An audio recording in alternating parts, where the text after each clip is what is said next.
One day after the Milwaukee Common Council passed a historic 2% sales tax increase, the legal battle now heats up over the strings attached to the deal by state lawmakers.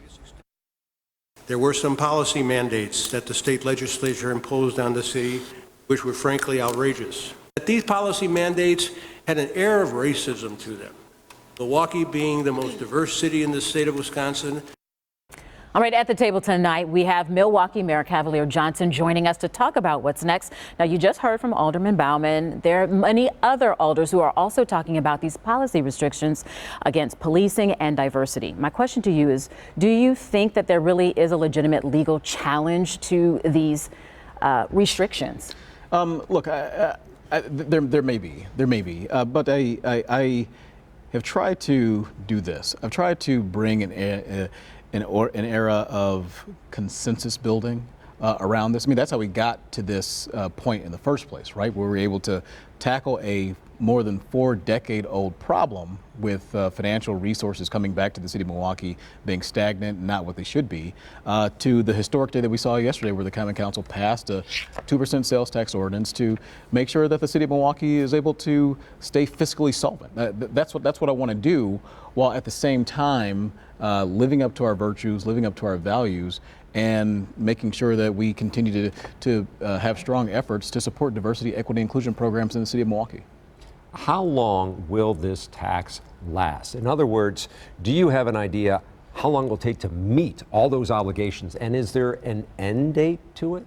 Yeah, so the numbers were all on projections from the Wisconsin Department of Revenue. As you know, we don't have that capability at the city of Milwaukee because we couldn't generate a tax locally. We had to go to the source, right, and that's the Wisconsin Department of Revenue. So their projections are that the tax, when it's initially set up and we start to receive those funds in 2024, would generate $193 million per year.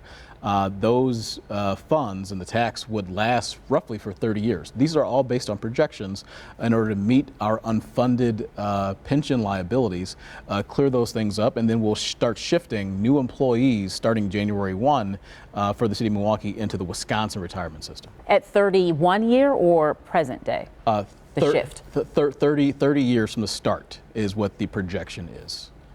All right, and so moving on.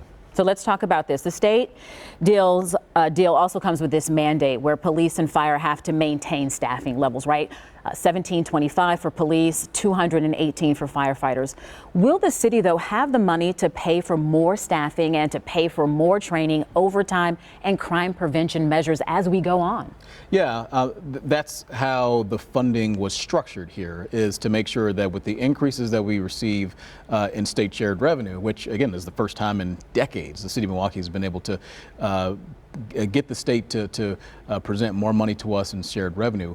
The increases that we get there would go to support increases in service personnel in the police department as well as in the fire department as well. And you can meet this obligation over what, the next 10 years?